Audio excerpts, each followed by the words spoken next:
Welcome to the Jameson Files. I'm your host, Carrie Weber, and I'm so happy to be in our main offices here in Oklahoma City, Oklahoma, with two amazing women in dentistry, my good friends, Jennifer Vickery and Brandy Williams. Jennifer is the Chief Operating Officer of Ocean Dental, and Brandy Williams is the Chief Growth Officer at Catalyst Dental Allies. And the thing I'm super proud about is these are two thriving DSOs that are based right here in our home state of Oklahoma. And so thank you ladies so much for joining me today. We've known each other probably about the same amount of time, maybe at least 5 or 6 years. In that time, you both have been in these leadership positions in these dental service organizations, both focused a little bit differently in what you do and what you focus on in dental care. But what I love is that you've been really committed to not only your leadership positions in the businesses, but in your practices' growth and success and the team members that are within them, but also in the dental community as a whole. You're really plugged in with ADOM, you're really plugged into women in DSO, doing a lot nationwide to support development of leadership in that DSO realm. So I feel like, we've never done a podcast episode that revolves around DSOs. And so I think we're past due to have that conversation. So I want to start with just a little bit about your stories briefly. How did you find yourself in the positions that you're in? What are the things that you're discovering over your time in leadership in your organizations that have been the most meaningful to you? Yeah, so I started in dentistry in the 90s. Paper chart, filings, paper schedule, appointment books. With the private practice, I was fortunate enough to have a friend that worked in the dental office, filing charts after school. I had a great mentor leader in the dentist that wanted to teach me. I was curious. He wanted to teach me. I learned how to assist. I learned how to do everything in the front, and it was fun. I didn't grow up thinking I want to be a dental office manager, but I found myself there and was like, I don't want to do anything else. It was just something new and exciting every day. I feel like I kind of got my start in DSO before it was really DSO. I worked for Pat Steffen at Advanced Dental. Yes. And he had a few group practices at that point and, went on to acquire several, build several, and then sold to Heartland. Well, I didn't know that part of your story. You really have been in DSO from day one. Before there was DSO, yeah. You're like ground zero of DSO. So cool because I love to learn, and I felt like that's the best opportunity to learn. I had some great experiences in private practice, and when I think of like team development and amazing teams, I go back to that private practice because you just have more time together to train, and some of my best memories are with private practice. But when I look at opportunity and growth, DSO, as soon as I feel like the ceiling there and I can't do any more, I get like super antsy, and I just have to know that there's more. So for you, really just the amount of growth professionally you've been able to experience in that DSO structure has really been the tipping point for you. There's always something new to learn, always, there's just always more. It's exciting, and I think that's why I love DSO as much as I do. And it's had a bad rap in the past with the whole corporate stigma, but so many private practices are being acquired or selling, and now what used to be kind of a dirty word is just the norm. And I think we have a really cool opportunity to help some of those people that were in private practice getting acquired start to kind of embrace and be prepared for what's next to come for them. It's incredible. What used to be taboo. Yeah. Really now there are so many. I mean, and your two organizations are a perfect example. Two different structures, two different ways that you grow, two different ways that you execute patient care. There's just so many ways that DSOs are forming now. It's interesting. There's it's not cookie cutter by any means. Yeah. There are so many different platforms and acquisition models, and I love that. And your perspective is really interesting because you really have run the gamut in terms of experience in dentistry as all those, those positions in a practice and taking that experience to the leadership level, I'm sure is very powerful for Catalyst and for the practices that you work with. And I think of, to quote my friend Teresa Duncan. We're probably not really friends like that, but I'm going to say we are. I bet you are. I've slid into her DMs. So she shared that leave the ladder down speech. Yes. And I'm at an age now where I'm like, I get that. Like there was nobody leaving the ladder down. Like I was climbing, and I would love to just create an opportunity in our industry where people are like, I want to do that, or how do I get there, and make sure that I'm sponsoring and helping others in their career. I'm at the point where I'm kind of rounding third now, and I want it to be about other people. I love that. And so I think you all represent that in a lot of ways, because I remember having conversations with you before several years ago, just saying, where are the courses and the development opportunity for people like me in my position? I know there's a lot of people that are stepping up into leadership positions in these different emerging DSOs that don't know where to find resources and implementable training to help you be better at the job that you do. And I think you've really owned that, both of you have, of trying to seek out ways to bring relevant information to office managers and to others in no matter what size of DSO, to help people lead better. So Jennifer, a little bit about your story. How did you get started? How did you find yourself at Ocean? So I am actually a medical school dropout. A lot of people don't know that about me. But I started working in dentistry when I took a leave of absence from medical school. My heart just wasn't in it, and I was trying to find where my passion was. And I was living in Dallas, and I started working as the executive assistant to an owner of a DSO in Dallas. A little bit of a similar mission. It was Medicaid focused, not completely pediatric focused, but we had 8-9 locations across DFW. And in that, I just fell in love with the business side of dentistry. So 15 years later, I've been with Ocean almost 8 years now. Wow. Yeah.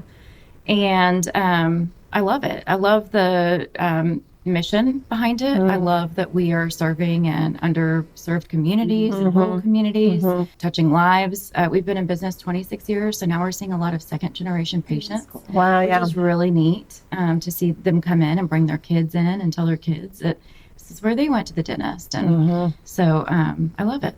I love that. This is going to be sad. Talk about rounding third, Brandy. I remember, and a lot of our team that are still at Jameson have been with us for a while would remember when Ocean Dental was coming into the industry, having conversations with the founding leadership of Ocean Dental and talking about their vision and getting to know what you all were doing when it was in Stillwater. Yeah. And so I remember from the start of where Ocean has come from. So really cool that you found that place. So when you all think about, because you're both in really pivotal roles in your organizations to, onboard and develop practices that are coming into Catalyst, or for you, the operations of the business in general. What have you found in the 8 to 10 plus years that has changed, that you see coming?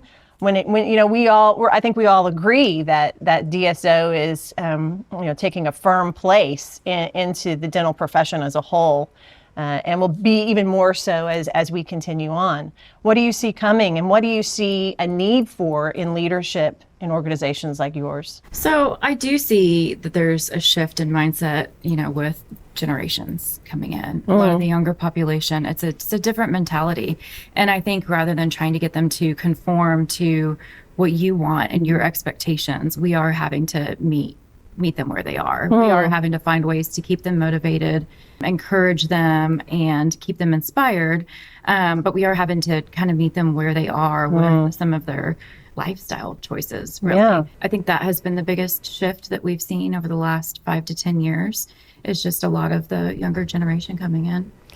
Okay. Not even 30 minutes before you all came in here, 3 of us were having this exact conversation. Because, and this is an issue, whether you're in a practice that is tied to a DSO or you're a solo practice, this is the narrative I am hearing everywhere. Yeah. So it's interesting that, you're not alone, little solo doctor. Everybody's feeling this shift in mindset in team. And, we're coming out of a 2-year, I don't know that we're out of it. I mean, you can tell me. We're not out of it. Of hiring. Yeah. And, really the supply and demand being, really in the favor of the job seeker. For sure. And so I am curious from you all, do you find that to be the biggest challenge when you're in a larger group, finding good people, keeping good people, keeping them inspired? Is that the biggest challenge for you? Yeah. I mean, like, I feel I'm the irrelevant one now. Like, they definitely have the power. And what motivates me does not motivate them. And for me to think I'm going to be able to, like, make that happen or convince them to, or mold them to, it's not. So I'm really having to be very intentional with my leadership and my thinking and my listening to find out what motivates everyone. How can I make this exciting and fun? Because at the end of the day, I do want them to love what they do. Yes. But going to evening CE, and that's not their bag. They don't want to do that. Yes. Like, that's what I love. Like, I don't want to do that. Do I get paid? Do I have to go? And so really just trying to listen, and it's been hard, but like, we've done some flex scheduling and, different types of incentives, and not just monetary, but like lunches and just different gifts and things that we can to motivate and keep people engaged. Yes. It's been tough. Yes. And do you think, are there pieces in your organizations where you find culture development to be, is that a key priority in terms of building some kind of shared culture within Catalyst and Ocean? How do large groups do that? How do you build some kind of unified culture that these practices and the team members that are a part of it do feel this level of commitment and desire to bring their best and to stay? So we have a lot of collaboration between clinics, especially that are in like the same state or the same district. We do a company newsletter every month where we feature the employees, things that they're doing in the clinic and the communities that helps them to see and acknowledge that, okay, I'm not on a rock. I am tied to something that's bigger. We try to be on a first name basis with every employee. We've got, 200 employees. Wow. So for me to be able to walk into a clinic and say hi to everyone, and, my goal is always to know at least 80% of who I'm seeing in the clinic. Coming out of COVID, it's really hard. Yes. It's all covered up in PPE.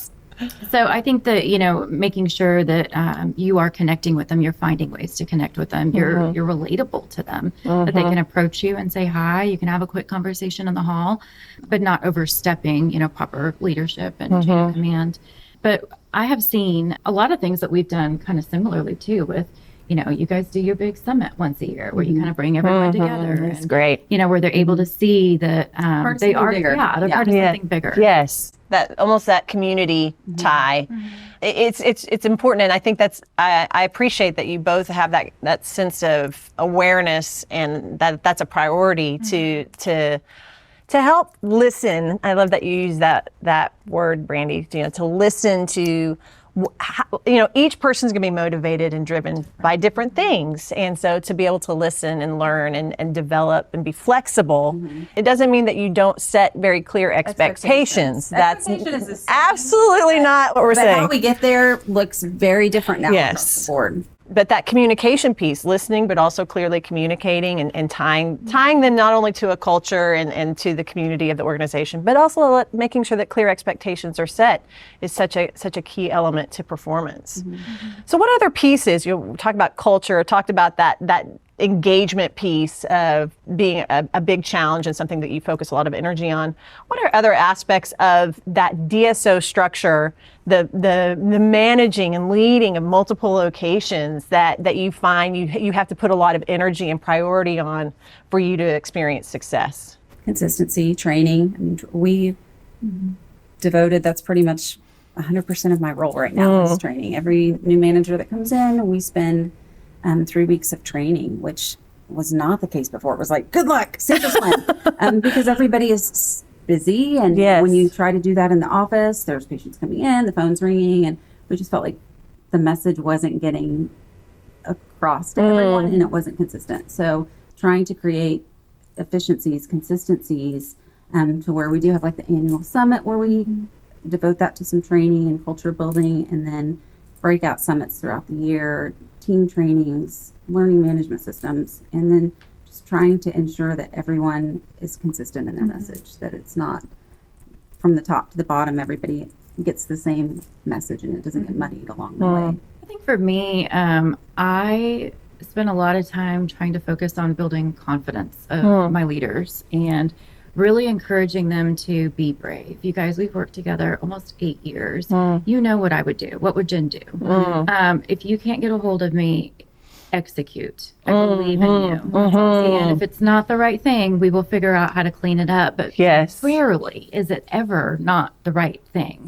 But giving them the confidence that I support you, I believe in you, and you can do this. And I can't be there for every decision. You don't want to be there for every decision. But we know. But you guys know the vision. You know what we're trying to accomplish. If you feel confident to execute in that decision, fly. Fly. That's great.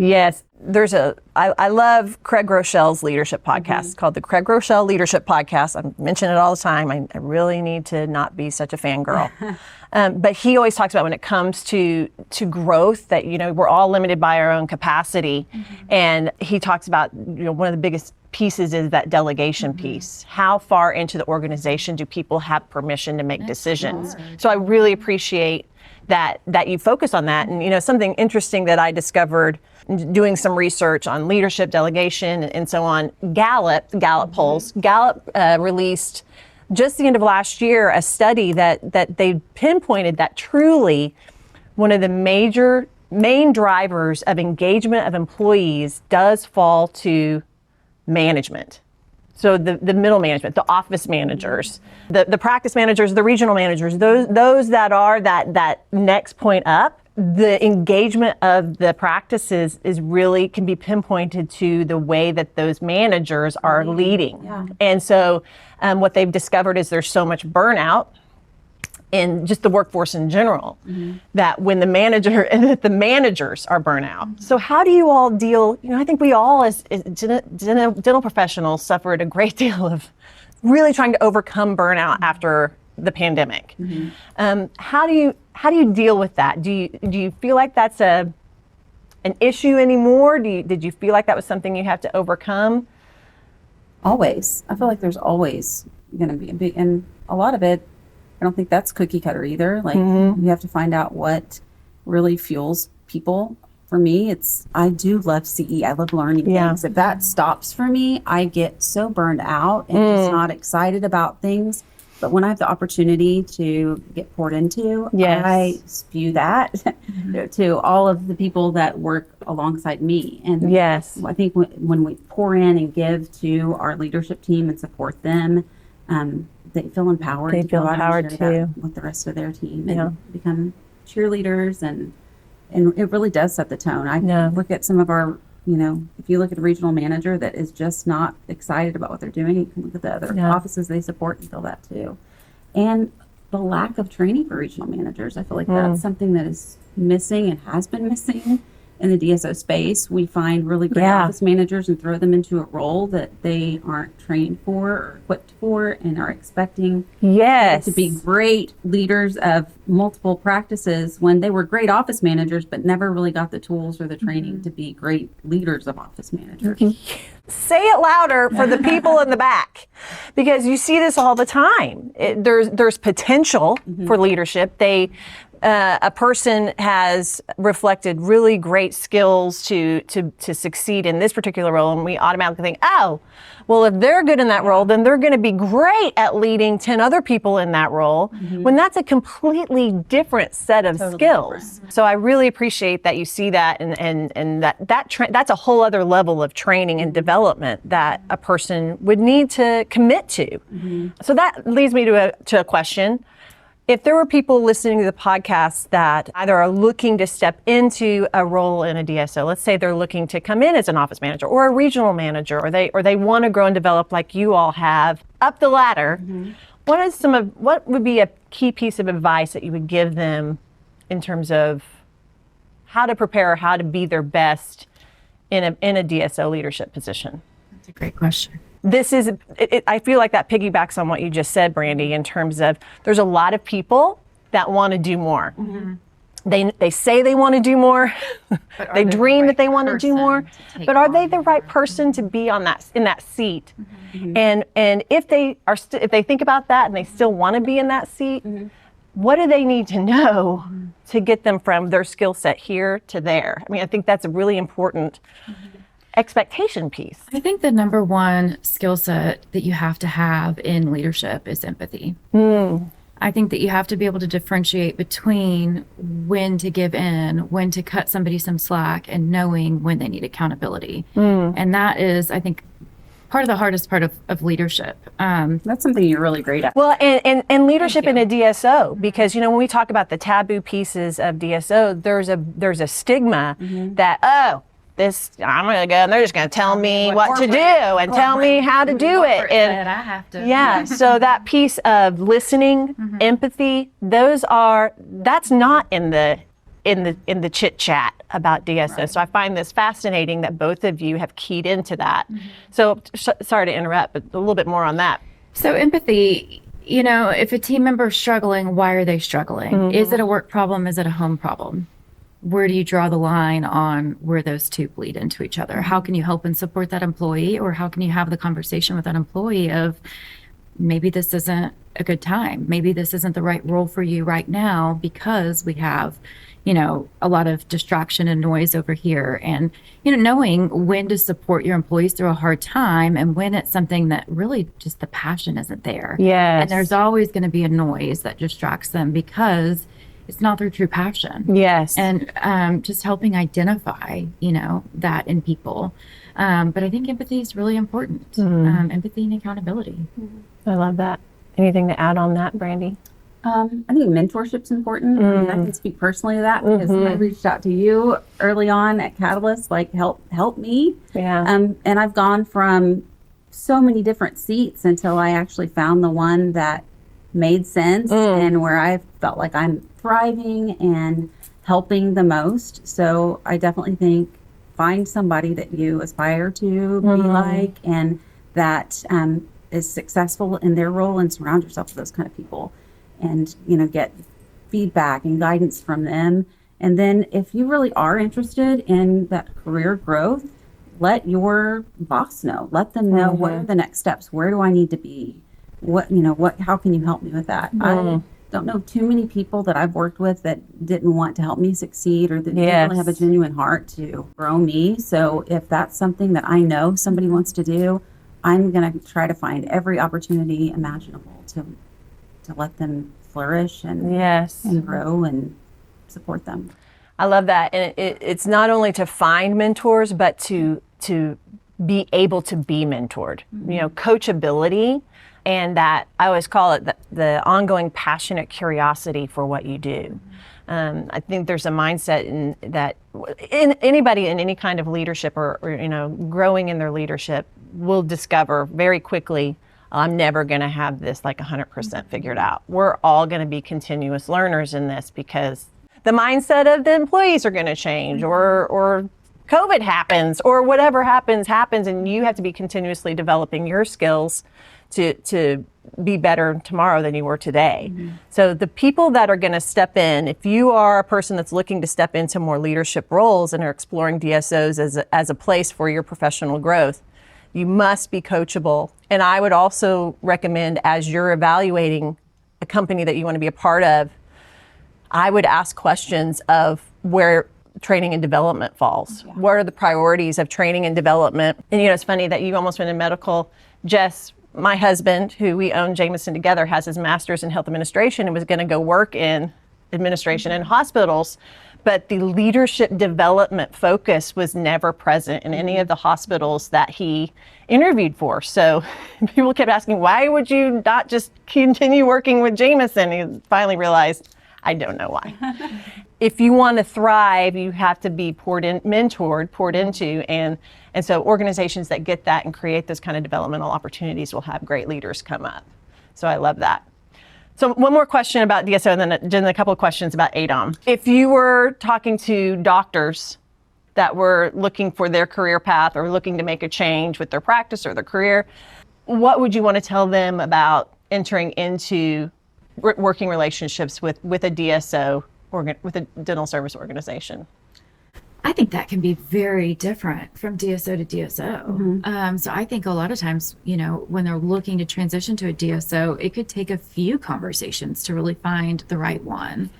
I feel like we all do things a little bit differently with how we partner with the dentist. You guys acquire.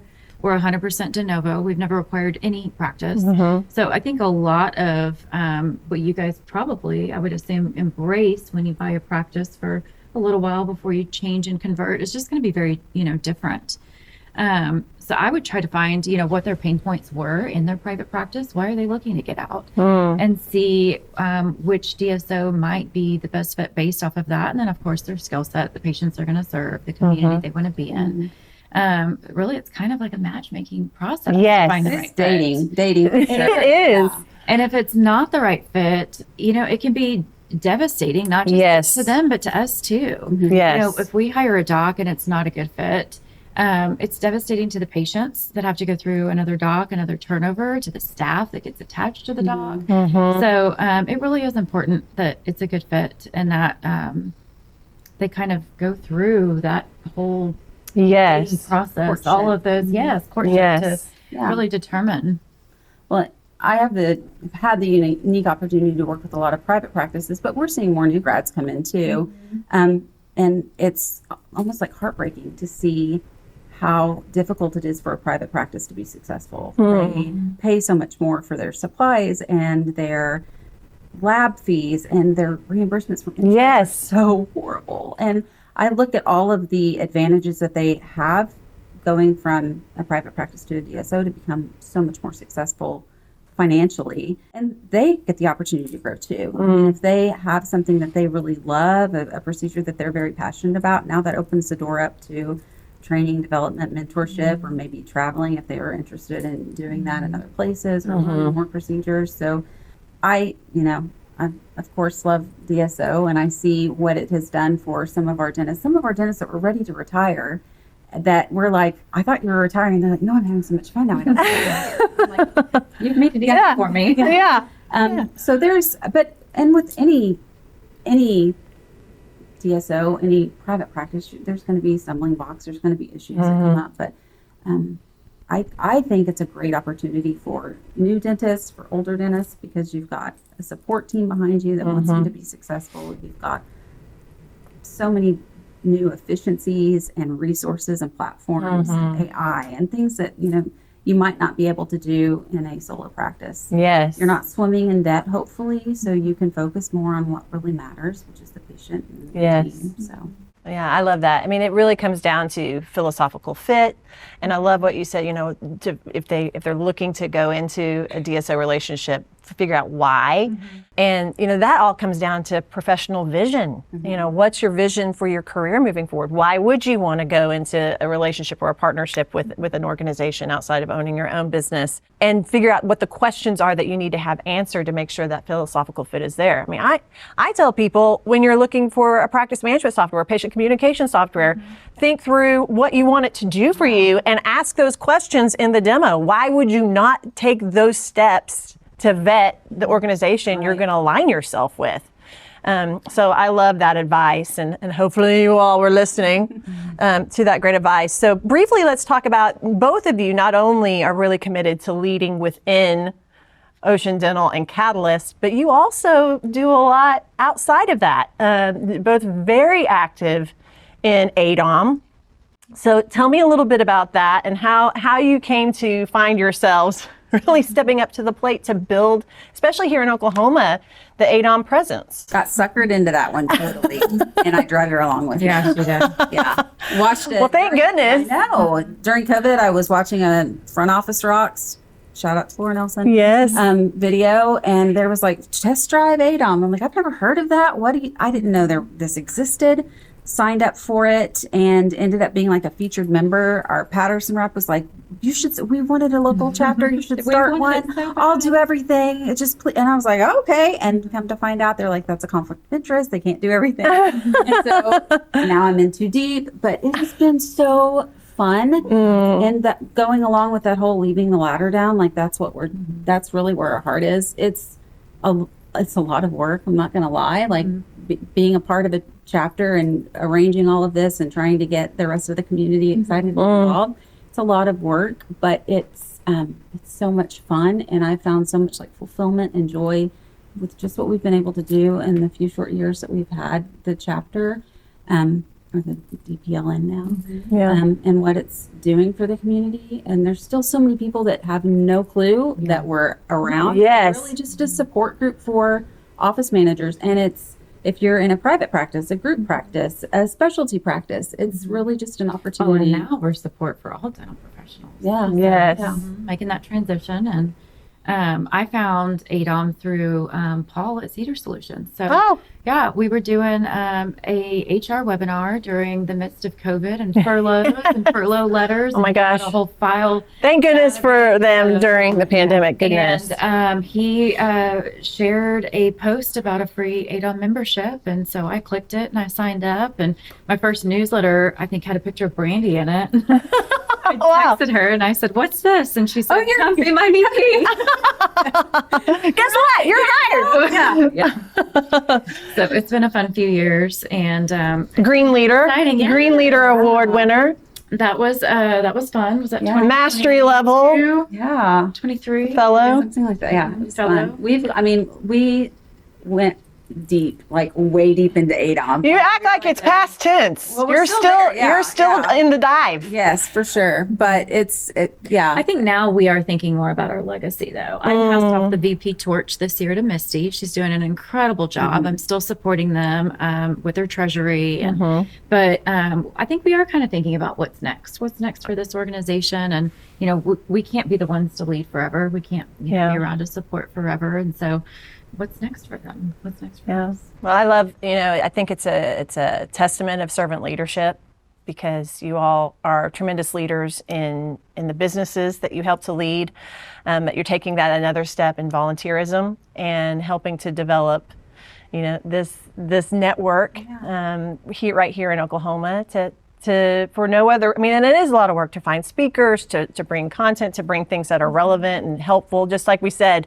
trying to find things that you're like, people need to know that we don't know what to do. We want to bring those resources to more people like us that want to grow and develop and thrive in dentistry. And so just a big thank you to both of you for committing that time and energy and passion. And it really is leaving the ladder down for other people. And you can lead a horse to water, but you can't make him drink. But you have a lot of people that are recognizing and seeing the great things that you all are doing in dentistry. So thank you guys for being with me today. Yes. And thanks to all of you for joining us for another amazing Jameson Files. Be well, and we'll see you next time.